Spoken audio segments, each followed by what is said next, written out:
কি বলবেন? একটা ব্যাপার বলি, উনি দোষ করেননি তাই উনি পালাচ্ছেন কেন? আমি দোষ করিনি, আমি দাঁড়িয়ে থাকবো, তা আমি ছুটবো কেন? আমি পালাবো কেন? আমি এখানে টু দেবো কেন? এর বাইকে যাব কেন? ওর গাড়ি থেকে হেলমেট মাথাতে আমি অন্য জায়গায় যাবো কেন? আমি চুরি করিনি, আমি চোর নয়।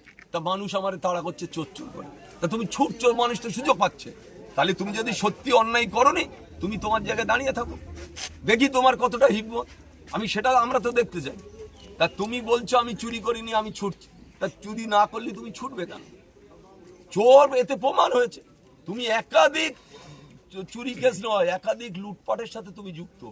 তুমি সন্ত্রাস করেছো ক্যানিং এর মাটিতে, মানুষের কথা বলতে দাওনি, জমি দখল করেছো, খাস জমি, ভেড়ি। তুমি ভেড়িতেও কত করে টাকা নাও মাসে। আজকে এইসব কিছু মানুষ সব জানে। তুমি চোর নও, পাকা চোর সেটা তো সবাই জানে। তুমি মাছ চোর বলেছো যে আমি মাছ চুরি করে বেশি, তা তুমি যে সব কিছু ম্যাচও চুরি করে তার প্রমাণ হয়ে গেছে। আর তোমাকে তেড়ে বেড়াচ্ছে কেন মানুষ?